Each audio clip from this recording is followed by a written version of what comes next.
Bismillahirrahmanirrahim. Assalamualaikum warahmatullahi wabarakatuh dan salam sejahtera. Okey guys, nak bagi tahu.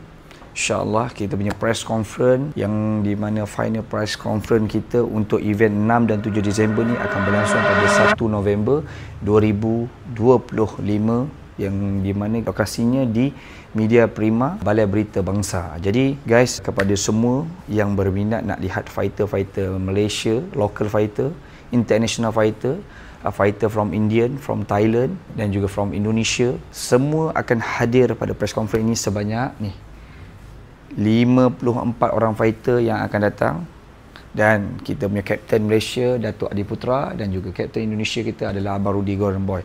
Ini yang di mana Malaysia versus Indonesia, Malaysia versus international yang akan berlangsung. Jadi guys, mesti ada yang tanya, bukankah kita ada lockdown? Okey, lockdown tu pada tarikh 23 sehingga 28 hari bulan Oktober, tapi kita pada 1 November. Jadi guys, kalau korang semua nak hadir, nak tengok, okey, korang kena datang pada 1 November ni di mana? Di Media Prima Bangsa. Jadi just korang save, save poster ni, kerana korang kena register bila datang nanti. Korang save poster ni dan tunjuk di guard, kerana di guard sana akan ada Warzone punya orang yang akan guide korang. Kerana kalau korang tak tunjuk poster ni, maka korang tak boleh masuk. Jadi korang kena tunjuk poster Warzone ni, korang boleh save daripada social media kita dan ambil pass. Jadi sesiapa yang tunjuk poster ni akan mendapat pass. Kalau VIP akan dapat VIP punya pass, kalau fighter akan dapat fighter punya pass, orang awam akan dapat orang awam punya pass. Jadi korang jangan lepaskan peluang untuk menyaksikan ke semua fighter, dan insyaAllah saya pun ada sekali.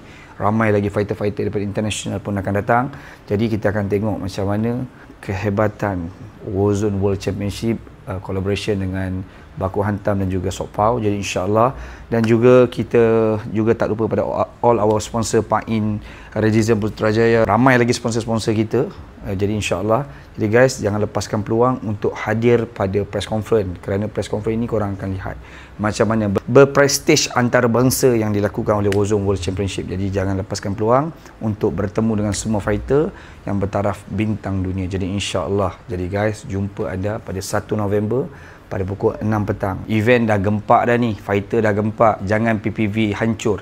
Kita nak bagi tahu kita punya team production yang terbaik adalah one of ex-head of editor atau head of producer daripada Astro. Jadi quality video kita paling yang terbaik dan kita tayangkan di video. Jadi jangan risau, pasti yang terbaik insya-Allah. Mesti korang beli PPV ni korang tak rasa rugi. Jadi jangan risau. Ada yang kata masuk percuma ke apa? Memang masuk percuma untuk press conference. Yang nak dapatkan tiket WWC World ni untuk tiket tengok fight pada 6 dan 7 Disember nanti.